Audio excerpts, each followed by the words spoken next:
Welcome to the I Am One podcast, where we chat with Postpartum Support International volunteers to discuss why and how exactly they're supporting the mental health of new families. I'm your host, Danny Giddens. I'm a perinatal mental health certified advocate, a support group leader in my community, and a staff member here at PSI. Hearing one person's story on a podcast changed the trajectory of my life. It was the catalyst to me opening up about my undiagnosed postpartum anxiety, depression, and OCD, processing my own trauma, and realizing that advocacy is my life's work. I'm joined by my co-host, Emily Jankowski-Newton. It's me. I'm the co-host, Director of PSI's Climb Out of the Darkness program. We've discovered that there is strength in processing trauma and empowerment in sharing stories. So that's what we're here to do. Our guests will take us on their journey from pregnancy or adoption through their low on to getting help and finding themselves again. And finally, how they're making a difference today. As I always say, it's the coolest club you didn't want to join, because being a part of PSI means we went through something. And as a result, I've become connected to the coolest, kindest, most fun people that I would have otherwise never had the chance to meet.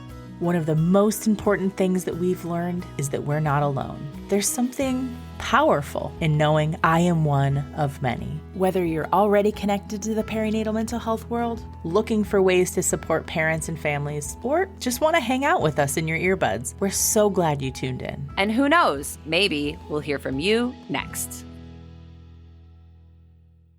On today's episode, we're sitting down with the Executive Director of PSI herself, Dr. Wendy Davis. We had the absolute pleasure of sitting down with Wendy to hear how perinatal mental health disorders have touched her life personally and professionally, and she even indulged us by sticking around for a fun round of questions at the end of the episode. We are so honored to close out Maternal Mental Health Month with this story of one grateful survivor who lives and breathes the work of supporting parents and professionals every single day. The views, thoughts, and opinions expressed in the I Am One podcast are the speaker's own. Tuning into this podcast is not a replacement for therapy or any other form of professional help. Our discussions cover personal stories of perinatal mood and anxiety disorders and may feel triggering to some listeners. Your number one priority is to take care of yourself. So if you are in need of help, please reach out to the PSI Helpline by calling or texting HELP to 1-800-944-4773 for help in English and in Spanish. At PSI, we want you to know you are not alone, you are not to blame, and with help, you will be well. Okay, let's get on with the podcast. Dr. Wendy Davis, welcome to the podcast studio. We are so happy to chat with you today, right smack dab in the middle of Maternal Mental Health Month. And we are also about a month and a half out from PSI's annual conference in Kansas City this year, in case anybody else is counting down like me. It's a very, very busy time for everyone here at PSI, so we are very honored to have a slice of your time today to chat all things perinatal mental health related, and maybe even get to some fun, quick fire questions at the end if time permits. All that to say, thank you for being here.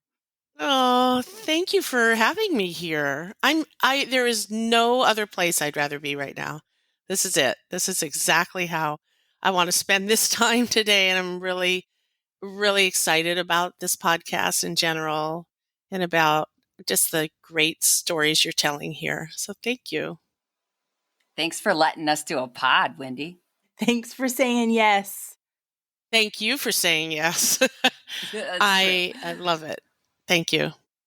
Well, if we are ready to jump in, Wendy, I just have to say, you know quite a few people, but in case any of our listeners do not know you.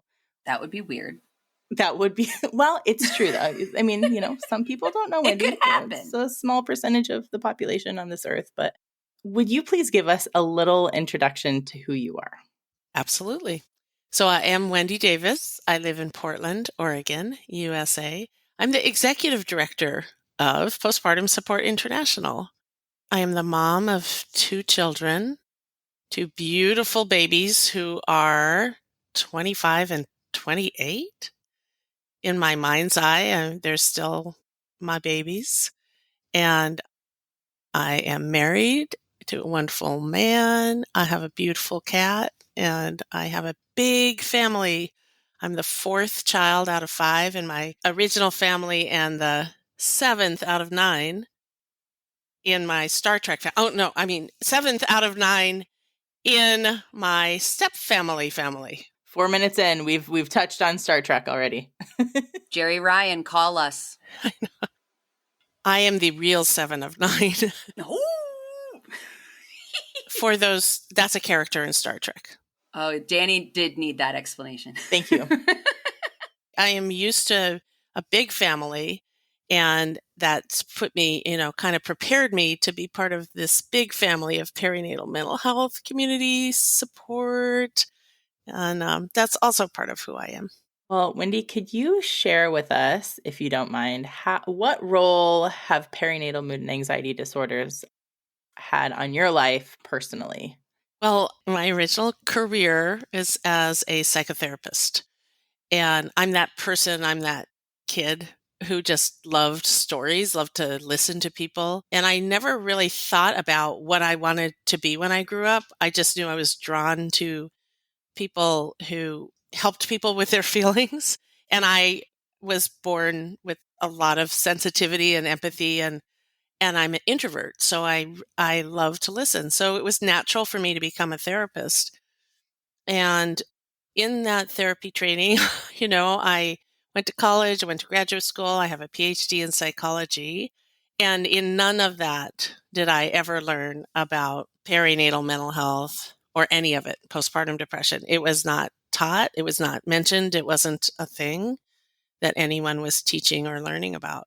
So I went into my career without that as a specialty because it didn't exist. And I was a specialist in depression and anxiety. I worked with lots of different people. I worked with lots of parents. I actually first specialized in not just depression, anxiety, but also creative process. That was my thing. And that's what I studied in graduate school, creativity and performance, as well as just long-term mental health and wellness, right? And so I became a parent after I'd been a therapist for at least 10 years and got a crash course in postpartum depression and anxiety. And this is the thing that's so compelling that changed my life, is that despite being a specialist in depression and anxiety, despite the fact that I had dealt with it before myself personally, but also and people in the helping professions would understand this. I like working with people with depression and anxiety, panic attacks, and I like it because I always know that you can get better and that counseling and therapy and peer support, rather than being like a downer, as some people think, like, how can you do that? You're hearing all these tough stories. It's where people bloom. So it's amazing to work with people and bring people through that, as I was brought through to be. I can be okay. I can learn how to not be identified as this anxious person or this person who's sick or will never get well. So I already had that mindset. When I had postpartum depression and anxiety, despite all of that, I did not recognize that I was depressed. I didn't. It wasn't just that I was trying to deny it or hide it. This is what's compelling, and this is what changed my life. Is despite being a specialist, I didn't recognize the symptoms were symptoms of this thing I treated all the time and help people with. I thought I was failing. Just didn't know I was depressed. I thought these are signs of making a big mistake. These are signs of just not being able to be a parent. I'm not in the club. I'm so embarrassed that I decided to have a child and I failed. And I was so embarrassed. And the symptoms of depression and anxiety are literally that you blame yourself, you withdraw, you have no energy, you're helpless and hopeless. And so I didn't tell anybody. I mean, I didn't tell my husband, and I'm a therapist. Like, let's talk about it. I didn't tell him. And you know what happens when you're depressed and anxious and you withdraw and don't talk about it and don't eat and don't sleep because insomnia and no appetite, you get worse. So how it's impacted my life is that as soon as I could start reading again, because that took me a while, I just turned my career around and started to teach and train and support and develop support groups so that nobody has to suffer in that despair and fear that I did. If I didn't know, and I know the symptoms, then how hard is that for people who have no idea what's going on? That this is especially perinatal mental health distress and disorders are temporary, treatable, and common. And it's just essential that people know it. So I've devoted the rest of my life to that. What did it look like for you to seek help? How did you get better? How did you get well? Seeking help was one of the hardest things I've ever done. And I've done a lot of hard things. And in retrospect, it always seems, how could that be? It's just literally just asking for help.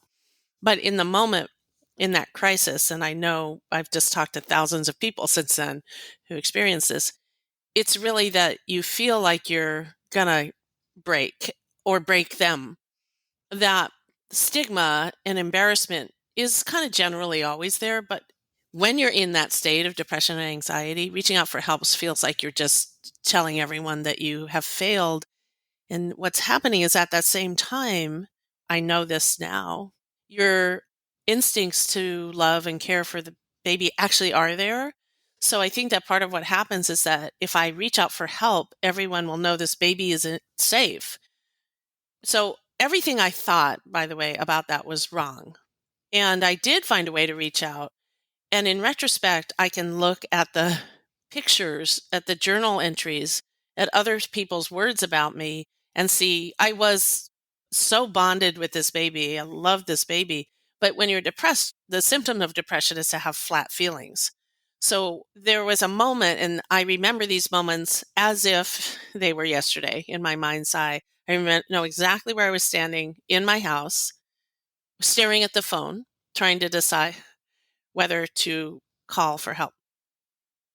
And I remember that, and I remember thinking, I just can't tell anybody because the reason I feel like this is that I made a mistake and I shouldn't be a mom, and I just don't know what's going to happen if I tell. And in that moment, I realized, oh, wait, no. What I'm feeling are the results of something, not the cause of something.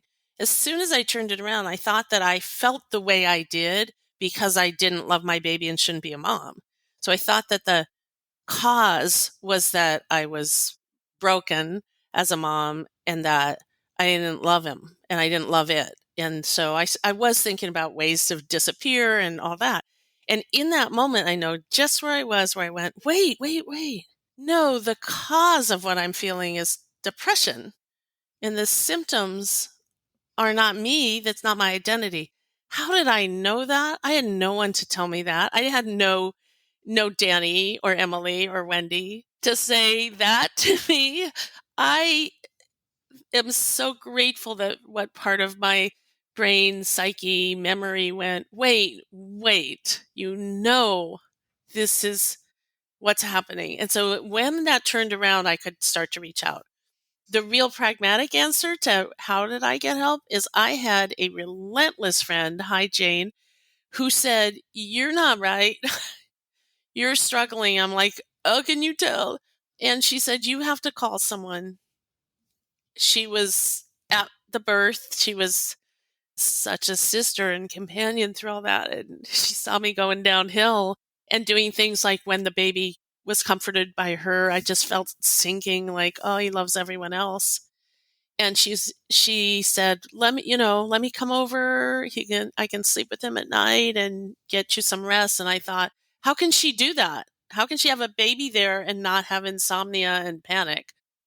And she just said, you have to call someone. Well, who was I going to call? So there were no resources, but Jane was relentless. Jane was going out of the country and she said, you've got to call someone before I leave. So she said, call a doula, a postpartum doula. I thought, well, that's for rich women. I don't need a doula. It wasn't a common thing. What year was it? What year are we 1994. in?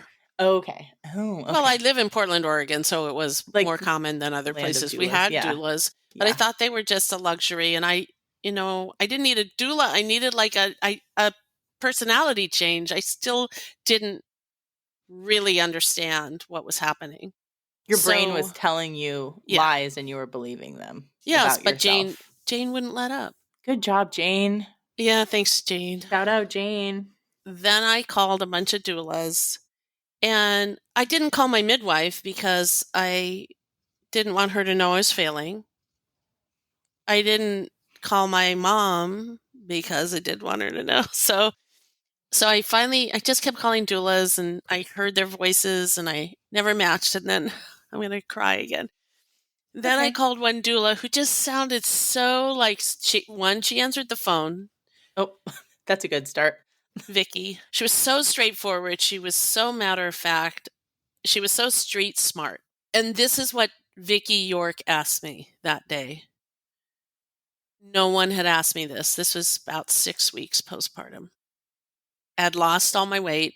I wasn't eating or sleeping. I was crying. I was going downhill. I was breastfeeding and taking really good care of that baby, but I didn't know it. I was going down. And so Vicky York said to me, "Yeah, I can come help you. Have you been depressed or anxious?" That was it. No one had asked me. I didn't even recognize what was happening really fully until she asked me this. And I just started to cry, and I cried for 3 days straight. She came over the next morning and she sat and listened to me for hours. I found out later that was probably the longest Vicky York ever sat still in her life. She was a perfect doula. She was always moving. She told me later, she didn't know anything about postpartum depression. She just had started to hear a little about it. And so she never tried to know more than she knew. She just came and listened, and she said to me, "I think you might have postpartum depression. And I'm going to leave you these articles, and I want you to have me come back tomorrow." And I said, "Tomorrow? Like I don't need that kind of help." Risk factor for postpartum mood disorders is I don't need anybody. So even while I'm asking, I'm still trying to undo the help, right? Is that familiar? Vicky said, Vicky said this magic thing, which is like, "Listen, you're going to be better. Listen to this," what she said. "In 3 weeks, 3 months, you're not going to need me here. You need me now. Have me come over. You're going to get better faster if you have help around the house, help with the baby, and just have someone to listen to you. You need me now." And just hearing that, listen to what she did, told me, not only helped me give a name to what I was going through, gave me some resources, but said, "You're going to get better, and you're not going to need me over here. Right now, you really need me." And that was the beginning. I did call a support group. There was one in town, and it was not a good fit. And that's how I started to get help. What I learned is the most important thing for me was to let people in and to really start to give myself some compassion and grace. What everything we pour into PSI now really has come out of all of our lived experience, but from the origin, from me knowing what people need is not fancy clinical intervention. People need whatever they need. They might need medication, therapy, group support, a doula, exercise, food. They might need any of these things. But in our core self, what we need, no matter what else of those things we do, what I needed was someone to say, "I got you. I see you. I see you in there. You're going to get better." A lot of people go through this. And have things I can do to help you. So what do you want to do today? I can fold laundry. I can hold the baby while you take a shower. Why don't you take a walk with your husband? And once I had that help, then I could start to really talk to my husband, my sister, and my mom. And the important part, and that I say this all the time to people who contact PSI, is to remember that all you really need to do when you're suffering is take that one step. And then there's a boatload of people to help you take the rest. Well, I feel motivated right now. Yeah, I think that's really important. Just the fact, having somebody say, "How about you do this?" or "What about this?" I can help you with this. And then all you have to do is say, okay. Sometimes it's hard to think of that one thing on your own, but for somebody to suggest it, and all you have to do is say, okay, and just go for it, then. Because when you're depressed, there is no one first step. That's the issue. That your helper has to be able to say, here, take my hand, like that escalator in the airport. Like, I'll get on that escalator with you. I'll hold you until you feel steady. But it's right here. It's right here. So when you think about getting better and you think of all the ways that you're failing because you're depressed, or you might die because you're anxious, and then the baby cries, or you can't figure out how to eat, and all your friends say stupid things, and you don't know there's a step to wellness. You just think there's more steps to being broken. You have to have someone who has faith. And one of the things my husband said in that time was, in the middle of the night, because I was crying, and woke him up. I didn't wake him up because I'm an overachiever. The crying woke him up. And he said, you need two things you don't have right now: time and confidence. And you will have both. And I see you in there. And I didn't understand the other part about getting well is changing what I was doing in the day and then the night. I thought I just had to be with that baby all the time. So all the things I had done for years to be well, self-care as we call it, out the window, right? Because your job is to do all the things to keep this little blob alive, right? And then forget about ourselves. And you get sick. So I was mad. I was so mad at him. Like, oh yeah, you go to yoga and you took a walk after work, business as usual. And I was so mad. And he said, but why don't you do that then? Well, what am I going to do? Ask you to come home at 5:30 3 times a week? Yeah. Uh-huh. That's what you're going to do. Well, when you put it like that. So time and confidence, and I did not have those things at that moment. And you have to have someone outside you to have that faith in you to say, it can see you and look at how you are with that baby. You're so connected. You're really listening to him. So the person who's depressed can't see it, and I couldn't. Hard to see in the moment. You don't see it. Yeah, it is the hardest thing. To not believe that it's a character flaw, and to kind of have that ability to reframe. At the conference last year, Wendy and Dr. Kat did a really cool session about sometimes we think, what's wrong with me? Instead of saying, like, what's going on for me? Like, what's happening for me right now? And it's hard in that moment to think of that. I certainly didn't. Right. And that's true for most of us who've gone through it. And I think that when you think about what I learned inside and by now helping other people, is that it really is a combination of physical, hormonal changes and other stressors, social, like being isolated, not understanding that moms are supposed to have help, for example, and just trying to do it all by yourself, and having society either tell you you're doing it wrong because you're not like the social media image, or for lots of people not having the resources, or encountering any kind of discrimination, racism, not being able to get help. So those are social stressors. But there's also this psychological part. It is not the cause, but it's a risk factor for people who are used to being really self-sufficient, really strong, perfectionists, and criticize themselves first before they look outside. Yes. Hello, people raising hands. Hello. For those who are listening, raise your hand. Raise your hand. Because everybody else is. Listen to this part, which is, if we first learn how to say, what you said, Danny, is not, don't ask what's wrong with me, ask what's going on for me.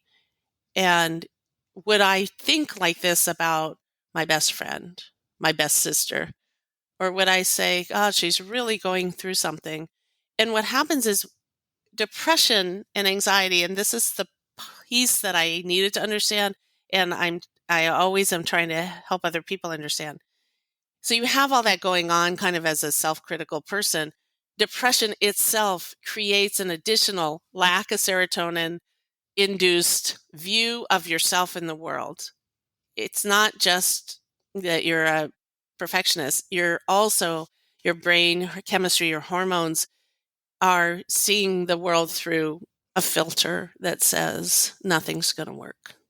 It's a symptom. It's not a fact. Nothing's going to work, and most of all, I'm not going to work. And so that's the piece. It's that's what makes it hard to see. It's almost that someone has tied a weight onto your ankles but didn't tell you. And you're like, what is wrong with me?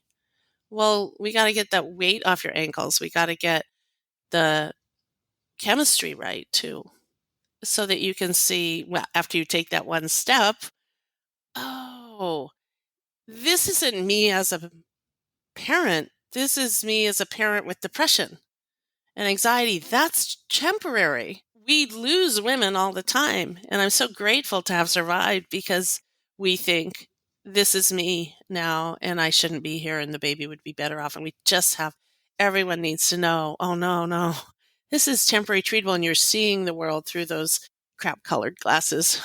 I like it. It's the opposite of rose-colored glasses. It makes perfect sense. Yeah.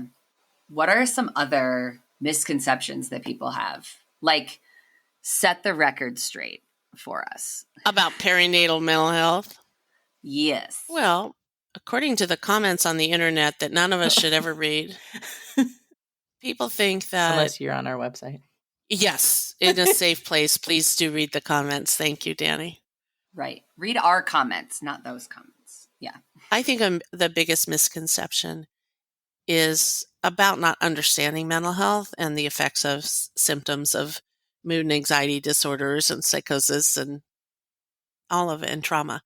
And that is that people misunderstand and think that it's a choice to feel bad, or that people have said the darndest things to me, even when they knew I was starting a mom-to-mom support group here in Portland called Baby Blues Connection. And I had people say to me things like, oh, that's so great you're doing that. By the time I had my babies, I had waited so long. I love them so much. I didn't have time for depression. So it's almost like thinking it's a choice or a mood, an opinion. I've had people say to me at the end of a training of nurses, somebody said, well, okay, I hear what you're saying and all, but isn't it just really basically that she was lazy to begin with? I had just given the training and talked about that I had just gone through this. And then on the other hand, the really lethal misconception is thinking that it doesn't get better, honestly. Right. And every perinatal mood and anxiety disorder, including bipolar disorders and psychosis, are temporary and treatable.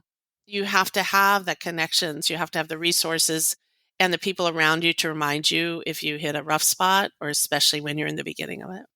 Those are the top two misconceptions. I think the biggest misconception that parents themselves go through when they're pregnant or postpartum and they're having these symptoms is that they cause them themselves, as I said before. I think that's really one of the biggest misconceptions, is it's their fault, it's not common, and it won't get better. And then you attribute it to all the other things. Yeah. Like because you did it to yourself, right? In this narrative, this like incorrect narrative. Yeah. Like for me, I'm thinking about the birth of my first and all of my feelings around that experience were what I attributed to how I was feeling. That's right. Instead of, maybe you're depressed, Emily. Like it's laughable in hindsight, because it was so clear from here to see that. But there you can't see anything because you got crap glasses on. We're used to thinking, oh, I feel bad. Did something happen? What happened? Oh, I just gave birth. Oh, it's because I didn't like how the birth went. Now, there are lots of times that you are literally having trauma responses to birth or to previous trauma or to trauma going on right now. And that's its own thing that we need to understand is happening. But what we aren't used to thinking, and the pandemic has kind of taught us a bit, is that, depression, anxiety, these are real symptoms that can be helped. And you're right. Just what you said, Emily, is that you think, oh, I know it's because of birth. And then you expect it to kind of get better if you're someone who knows how to, like you've gotten through a lot of things. Okay, I'll feel better soon. But with a perinatal depression, if you're not getting treatment and help, which could even just be a community of support, honestly, you feel worse. And that's because you never have that key remedy, that key ingredient, which is that I am a person that was vulnerable to this, and I'm going through something temporary and treatable, and I'm part of a community of people that goes through this, and I'm going to get better. Instead of like, I am so broken, everyone else seems to be happy. Everyone else seems to be able to do this. What's wrong with me? I better just lie in bed and think about all the different ways that I'm failing and have ever failed in my life. And so we need other people. I can tell you this, that the biggest change between my first and second baby was just really allowing myself to be in a world where other people could come in and give me a hand, and to understand that there's, as Bertie Meyer says, seasons of giving and seasons of receiving. And then as I read and listened and understood, every traditional healthy society, including any other mammals, have other sisters, aunties, or males helping the birthing person. Mommies and babies are not left alone. Got to have that And community. So I had to learn to let that in and realize that's a strength, not a failure. And I said to myself, walking down the street one day with a stroller out loud, stop in the middle of the sidewalk, Wendy Davis, if you were meant to do everything by yourself, you would not have been born on a planet with other people. Oh, wow. Yeah. Just get with it. And so the biggest change I made was letting people in, and also working on my physical health and some prevention methods for number 2. I had the doula lined up. I had food lined up. I was ready to feel and talk and do whatever I needed. And I did not have postpartum depression, anxiety after number 2. And I sat in that rocking chair and I cried every day out of gratitude. Same rocking chair that I cried in out of despair. And I just thought, this is what it feels like. I'm just supposed to be, exhausted and tired and need to take breaks, but not have that sinking, horrible feeling in my chest, in my uterus, in my body that I was failing.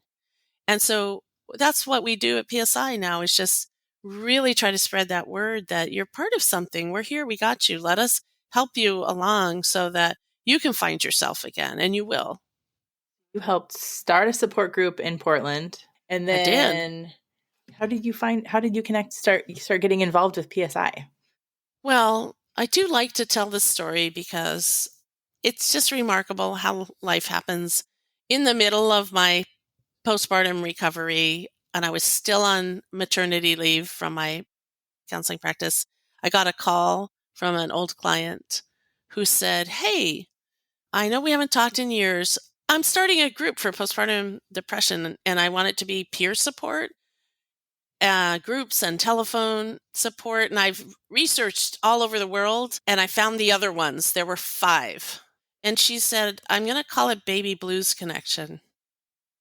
She was a musician. "Will you help me? Because I need a therapist who can help me assess safety and just be a clinical advisor." And I was still in the middle of it when I knew this client. I didn't have kids, and I wasn't planning to, by the way.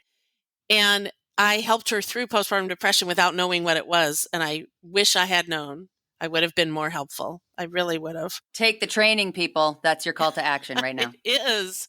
I thought I was doing great with depression, anxiety. I did not help her with the deepest feelings because I did not know how to say these things. So here she calls me out of the blue, so to speak. And I just stared at the phone and I said, this is so remarkable because, well, first of all, yes, I'll help you. And I'm going through it right now. Isn't that What a amazing? coincidence. It's incredible. And she was this very spiritual person. She goes, that doesn't surprise me at all. So I started helping her. And then she moved out of state. And she asked me, do you know anyone who could take this on? Well, I didn't. And I thought, well, that's bad. I have a 8-month-old baby. I'm just getting out of postpartum depression now. It would be unwise. I'm starting my practice. It would be unwise for me to take this on. And so I couldn't, no one else would have, no other therapist I knew would have done it for free as I was doing it. And so I was just going to say no. And honestly, I was staring out the window of my house one day and I saw a woman walking down that same street with a stroller and walked into the community center where I had just put up bulletin board flyers back in the day for Baby Blues Connection with the tear-off tabs. And I saw her walk in there and I thought she's going to get to that and she's going to pull that tab and she's going to call it and it's going to say, "This number has been disconnected." And I said, "I can't do that." So I said yes. And then I was the founding director of Baby Blues Connection and started training other moms going through it to be the peer supporters. And when I got pregnant at the end of the second pregnancy, I passed the torch to them. In that time, though, I continued to research those 5 groups in the world that were doing peer support for perinatal mental health, and PSI was the one. I called Jane Honickman. I became a support coordinator in Oregon and Idaho. We only had about 12 support coordinators. Now PSI has over 1,000 volunteers. And I started as a volunteer with PSI while I was doing Baby Blues Connection. And I learned so much about peer support, about the immediacy of that, about how much we need that from both Baby Blues Connection and PSI and the other groups that we have collaborated with since then. So volunteer, and then I was on the board for a while, and then I was hired as the first executive director, and that was 2009. Until then, everything except for the office at PSI was done by all volunteers. We've grown a lot. Can I tell you something? I called the helpline in 2008. My blue phone rang. Anyone who went to college in the early 2000s, those see-through plastic blue phones? Oh. Yeah. No, like with a cord. The kind that has to charge on a base, Danny. Oh, okay. Jeez. Sorry.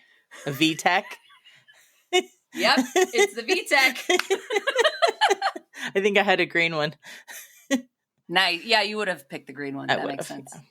Before we go to the lightning round, let's assume the whole planet is listening right now. Zero pressure. It's Maternal Mental Health Month this month. Next month, there's, paternal mental health. What should people be doing?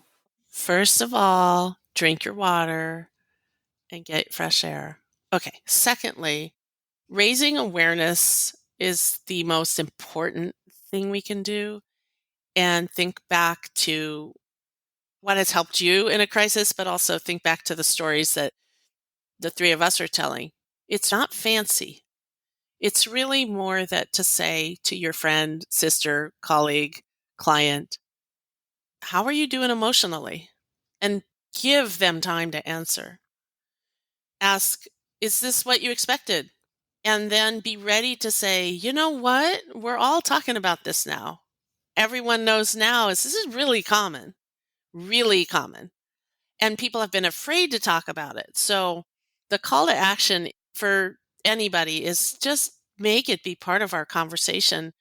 And I do feel like the pandemic can help us with that if we don't hide back in our holes and try to pretend that everything's just fine. Thank you, Alanis. But to kind of really understand that the more you make emotional and mental health part of your conversation, the better it's going to be for everyone. What if everyone did that? What if everyone did that on Capitol Hill? Hey, dude, how are you doing emotionally today? You want to talk? Maybe we would have healthier policies and programs. Maybe we'd have less ridiculous conversations going on. And so in our own houses, don't be afraid to ask, how are you doing emotionally? And how can I help you today? That's the first step. Then the call to action for people who might be going through this or at risk, visit the website, postpartum.net. Call or text us anytime, English or Spanish. And I know you give out that number all the time, so I'm going to do it again, 800-944-4773, 944-4PPD. Call, text, English and Spanish. And here is the key. You don't need to have a diagnosis to contact us. You don't need to know what's going on. Had I had that number to call, had my client who started Baby Blues Connection, who I felt I didn't really help, had that number, she would have called in the middle of the night to say, I'm having trouble. I'm having scary thoughts, and I don't know what this is. But people don't realize that we have thousands of volunteers in PSI, and every single one of them is trained and supported to say, we got you. I'm here to listen. It's free, confidential, and informed and respectful, and helps you take that next step. So the call to action is, if you're a helper, whether that's family or friends, to just lean in a little bit and to not be afraid to say, how are we doing? If you're a helper, let's say, for example, a dad or partner, and you think you're not allowed to have your own stuff, scratch that, come to the website and look up for partners and dads, and realize, as y'all have mentioned, there's research, real research, that says at least 1 in 10 dads gets also depressed or anxious after the baby comes. Don't argue with me about whether that's postpartum or not, or whether dads are allowed. Of course they are. And if you want to get involved as a volunteer or supporter, we're here for that too. Oh, yeah. Because that is how we've grown. So all I say to people is just go to postpartum.net, check it out, look around, join a climb near you. Email us. Let us know what you want to know. Follow us on social media. Lightning round. Or as we like to call it, the molasses round, because it's not very fast. It's not fast. But we can go faster. Okay. Love it. Question number 1. Besides this podcast, what's your favorite podcast if you listen to podcasts? I do. And my favorite podcast is Smartless. Ooh.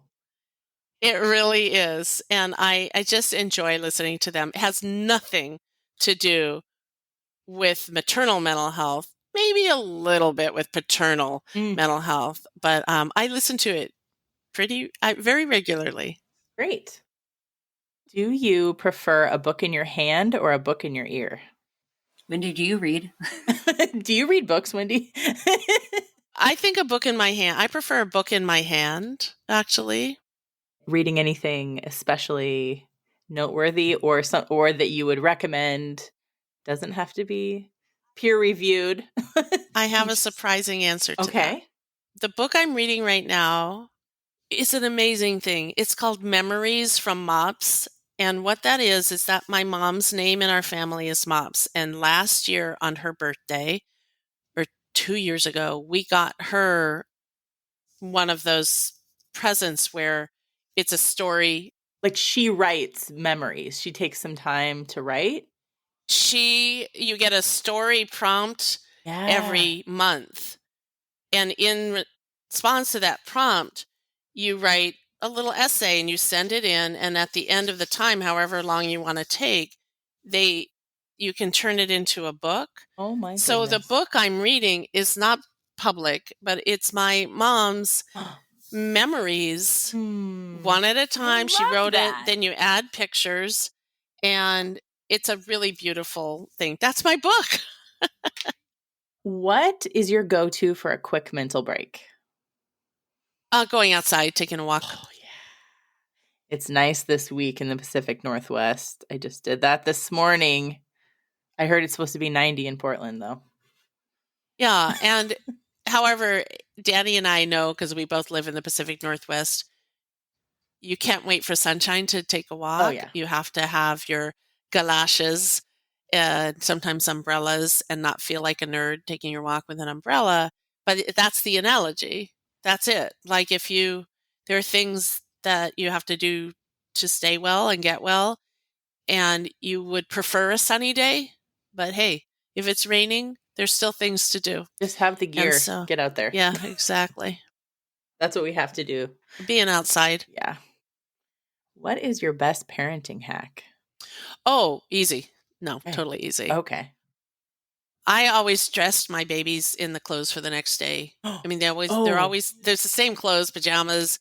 They all have the loose, like how we've dressed through the pandemic. They all have the loose And still dress at they're all work. cotton.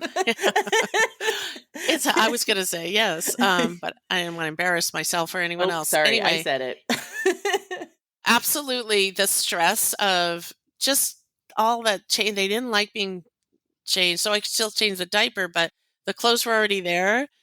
And they were fresh clothes. I always put on new clothes at the end of the night. And listen, as Vicki York said, your baby came to live with you, Wendy, not some other mom, not some other people.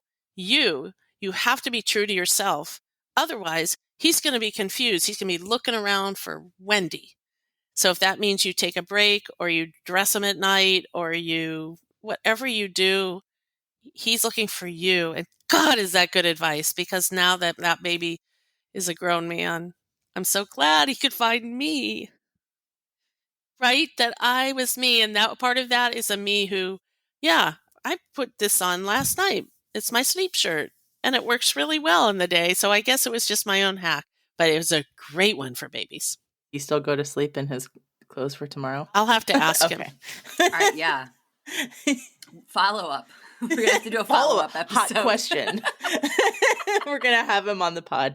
Wendy, what is one way that you'll show yourself some radical love today? Don't get scared by radical now. Radical is one of my favorite words.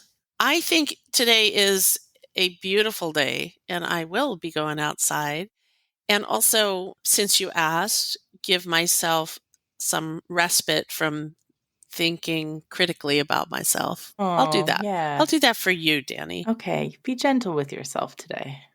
Emily has a favorite question she likes to ask people. It's a new question once we started talking about the flavored water at the conference last year. How do you take your water? Bubbles, no bubbles, ice, no ice, flavor, no flavor, citrus, some mints in there. I don't know. What are you doing? What are you doing for your water? Oh, I am a water fan. I live in Portland, Oregon, and we are really fortunate to have some really tasty water. And I've grown up with that. So water tastes sweet to me. I like cold water. I like hot water, but mostly I'll drink it cold. I like ice and I love carbonated water. So it's really interesting to me how important water is, how bad I feel when I'm not hydrated, and especially while traveling or stressing out in general. So anyway, I think I probably now drink more carbonated water just because I love that. But yeah, cold water, flavored or not. Great question. All the water. I like it. I also want to ask housekeeping questions. So like, when is the last day to register for the conference? If people are listening and they're like, ooh, got to do that. Okay. Our annual PSI conference and Climb Out of the Darkness in 2023 is the last week of June, going into the weekend of the 1st and 2nd in Kansas City, Missouri. And all are welcome. The early bird deadline is May 17th, so prices go up after that. If you're thinking at all that you're going to come, do it before May 17th. And after that, though, there's not really a deadline for registering because we have all the training materials are at the conference. It's a big hotel. There's plenty of room. And the Climb Out of the Darkness, of course, people can sign up 10 minutes before or just show up and say, hi, I'm here. Yeah.